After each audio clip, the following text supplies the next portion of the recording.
Welcome back. In the last few videos, we've been describing how elementary reactions behave kinetically, or how the concentrations of products and reactants evolve through time for reactions that only involve one or at most two reactants.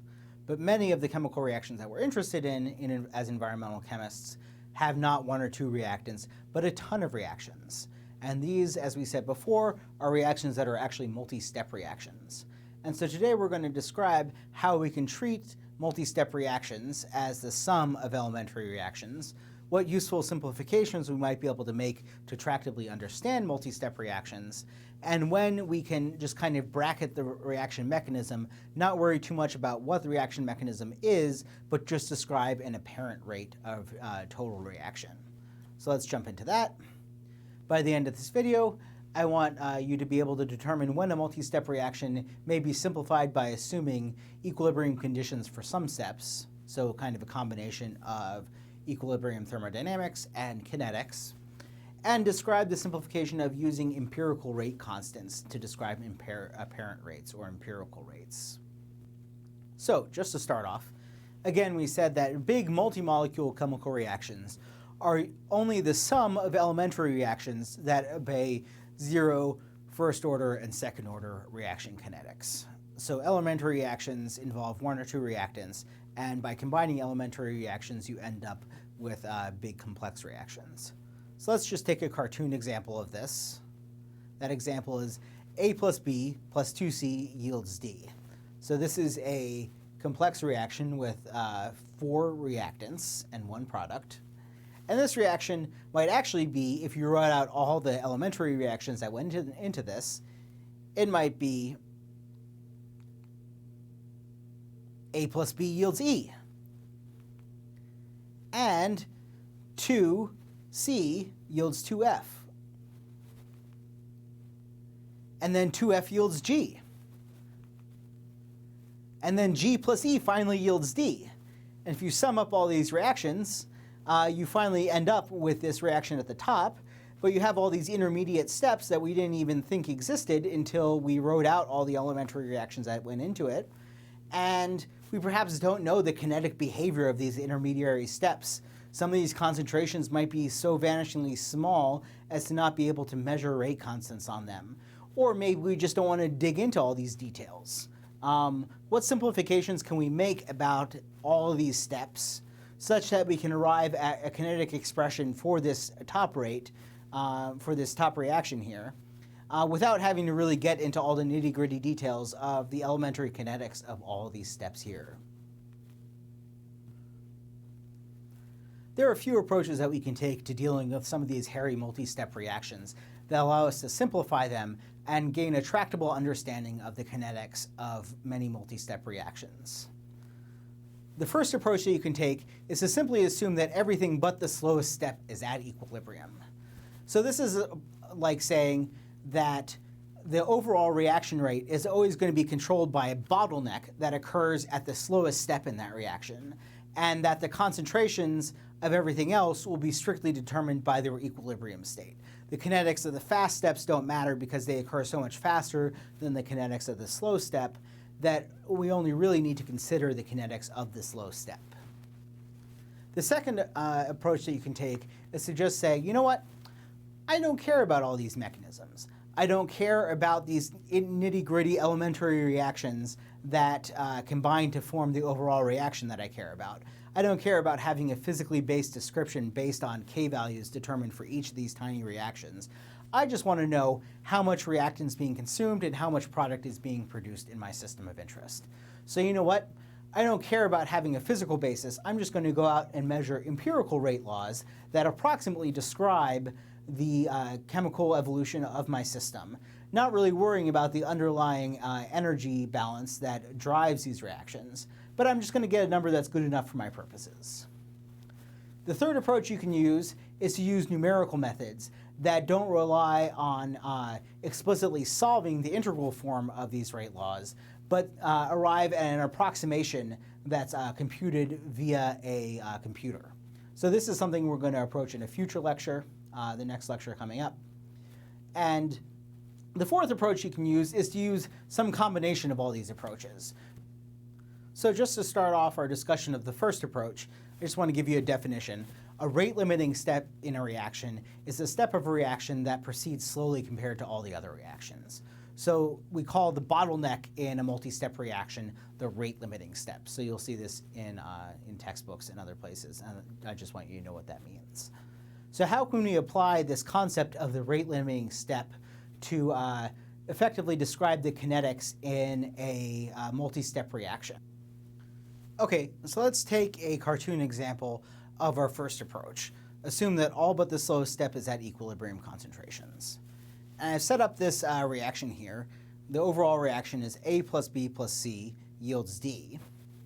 And the elementary reactions that compose this are A yields B with some K constant, and B plus C yields D with another K constant. And here I did a little cartoon of this reaction. You have A with a pipe to B, and this pipe is big. K1, we say, is much, much bigger than K2. So this reaction occurring between A and B can occur much faster than this reaction of B plus C yields D, which has, this much smaller pipe in this cartoon version. So K1 is much greater than K2, and for this approximation to hold, we can say that it needs to be greater than 1 order of magnitude difference between these two K values in order to make this assumption. And also I've set up C, reactant C, as having a much higher concentration or mass than either B or A. And so the reason I said this is because I want to be able to make a pseudo first order rate assumption for this. Okay, so we said that this reaction, A yields B, is happening much faster than B plus C yields D. So how can we develop an overall rate expression for this equation, A plus C, B plus C yields D? Well, first step is to just assume that the concentration of B is equal to the concentration of B at equilibrium. And B at equilibrium is simply equal to the to K1 multiplied by the concentration of A. So this is big K. This is your equilibrium constant K that obtains for this reaction over here, A yields B reversibly. So anytime we have B in the equation, we can substitute in K1 multiplied A in this equation. Then we write out our expression for the change in D with respect to time. And the change in D with respect to time is equal to K2, the reaction rate constant for this reaction here, K2, multiplied by the reactants, the concentration of B, multiplied by the concentration of C. Then we can just substitute in this K1A for the B in the reaction, and we end up with the change in D with respect to time is equal to KD multiplied by the concentration of C multiplied by the concentration of A multiplied by the equilibrium constant. Now, let's make that pseudo first order approximation. We said that C was much, much greater than the concentrations of either A or B. And so according to our pseudo first order rate approximation, we can just say that C throughout the entire course of the reaction is equal to C0. So we've now made C, instead of changing with time, we've now made this a constant. And so we have dd dt over here. We know that because of this reaction, A plus B plus C yields D. For every D produced, you've lost 1A. It's in a 1-to-1 ratio. And so big D dt is simply equal to negative dA dt. And so we can rewrite this line here, making, again, this pseudo first order rate approximation as dA dt equals negative K2, the second rate constant here, multiplied by the initial concentration of C, multiplied by the equilibrium constant K1, multiplied by the concentration of A. And so now you see here, you have, this is a constant, this is a constant, this is a constant, this is a variable, and we have the differential equation of this variable over here. And so we've simplified all of this to just a first order rate equation. So you can just combine all these three constants into some new constant, plug that in for K in your first order rate equation, and you've now described this very complex reaction in terms of a single variable, the concentration of A. You've referenced everything back to A by making this equilibrium assumption here and by making the pseudo first order rate assumption here. And so now this very hard problem over here with 2 steps in the reaction has become a very tractable first order reaction problem. Discuss this next approach, which is to say, you know what, I don't care about the mechanism. I don't care about these elementary reactions that go into comprising my overall chemical reactions. I have a huge system, and I simply just need to understand how some input to that system will change over time, how that chemical evolution will occur, so that I can predict the concentration of some chemical species in my system at some future point in time. I'm totally agnostic to the mechanism. It doesn't really matter to me. So the approach of looking at, elementary reactions and elementary rates that are based in physics works at this scale, the micron scale, where you have, this is a picture of the dissolution of elastonite, and you can see these arrows are pointing to faces where this mineral dissolution is occurring. And these are all well described by elementary reactions that obey fundamental laws of chemical physics. And so if you're trying to understand the minute description of the dissolution of elastonite at the micrometer scale, then you can concern yourself with elementary reactions. This sort of study, though, assumes a lot of things. It assumes, you have constant temperature. It assumes that you have a homogeneous concentration of all the solutes in the surrounding minerals. It assumes there are just a lot of assumptions that go into studying these very, very fundamental reactions.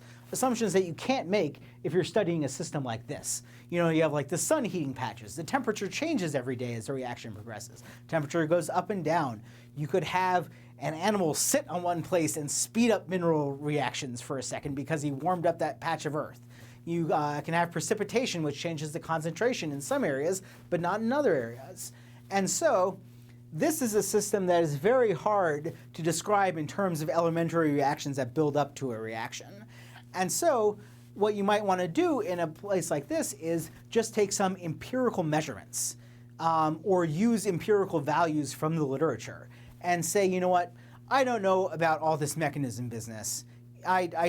Maybe you don't even know the reaction mechanism. Lots of times the reaction mechanisms are not known, and that's a big field of research in environmental chemistry.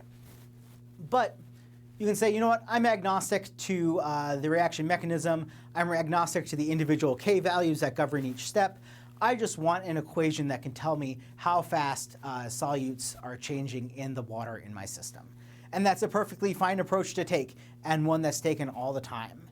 And so this is really a question of what scale are you working at? What scale are you interested in? And what scale is it tractable for you to develop kinetic expressions in? If you're at the micro scale, sure, go ahead and use some chemical physics or physical chemistry. If you're at the macro scale, then you probably want to look at some empirical rates. So even if you know nothing about the mechanism that drives a chemical reaction in your system, you can still find empirical K values or apparent K values for a reaction that you're interested in considering. So let's look at this example here. This is simply a curve fitting exercise.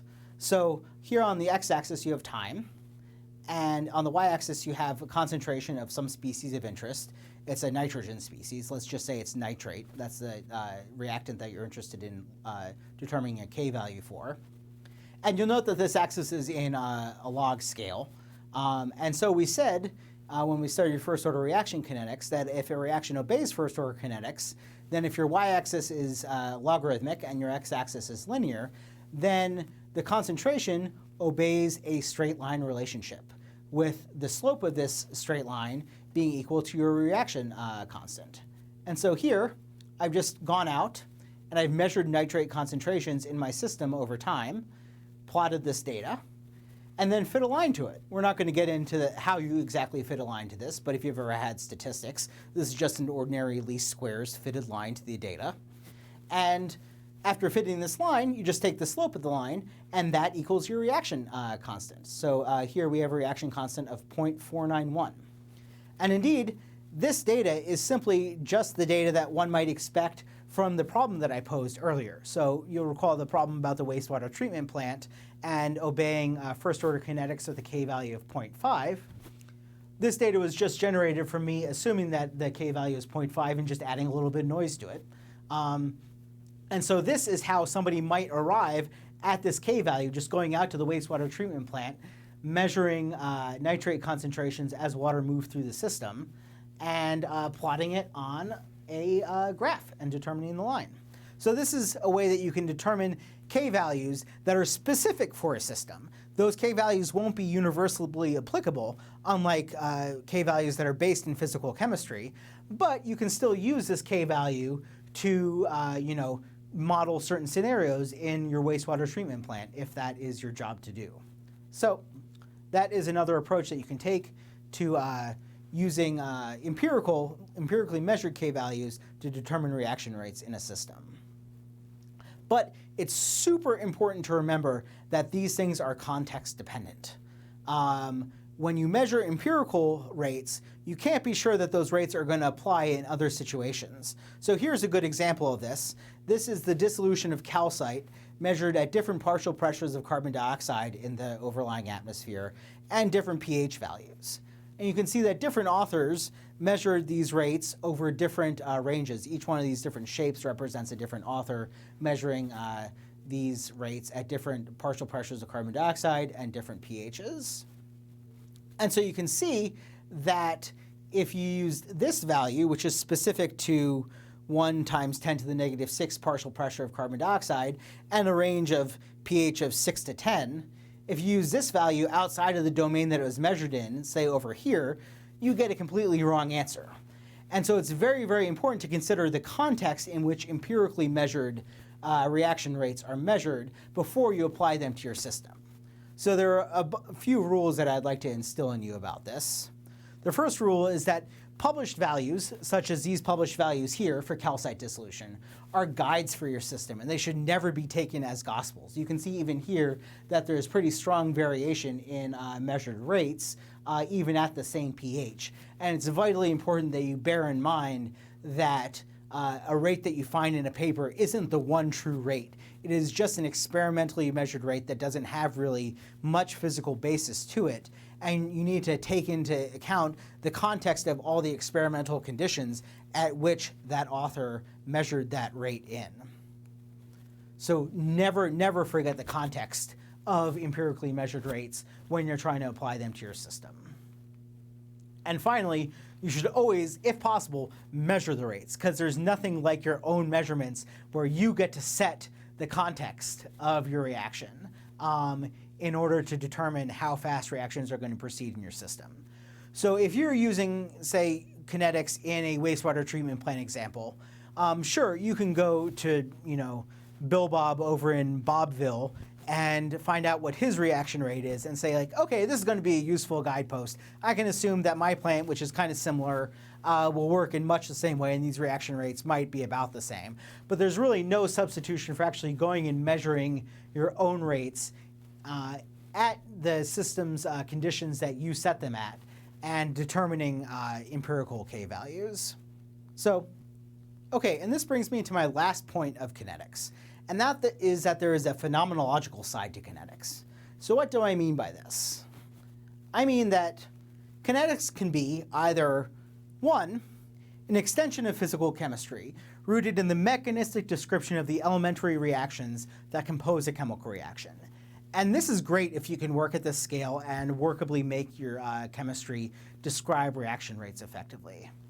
But kinetics can also be something entirely different. It can be a useful tool that allows you to approximately predict how fast reactions will occur in a system based on past measurements. So this is not a mechanistic description, but a phenomenological description. You don't know about the mechanism, or you don't care to know about the mechanism. You just care to describe the phenomenon. And these measurements will always be context dependent, but they can provide useful information for you about the evolution of your chemical system of interest. Or, very often, what you'll find is that you're dealing somewhere between 1 and 2.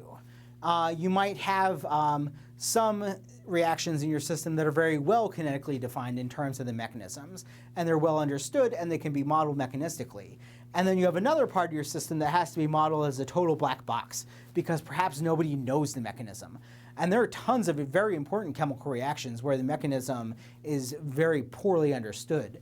and so you only have recourse to empirical descriptions. And lots of times you just need to combine both this mechanistic and this empirical approach into a complete description of your system. So kinetics can really exist on this continuum between mechanism and phenomenon, and describing your system of interest can lie anywhere on that spectrum. So that's all I have for you. We've discussed how kinetics can be seen both as a mechanistic science and as an empirical phenomenological science. And in this next lecture, I'm going to talk about environmental factors that can affect those empirical rates, and the mechanistic rates too, but we're going to focus on things that can affect the empirical rates and how you can gain a better sense for the context that surrounds empirically measured rates, so that you can know whether or not a rate that you read or a rate that somebody else has measured for you can be validly applied to your system. So, see you then.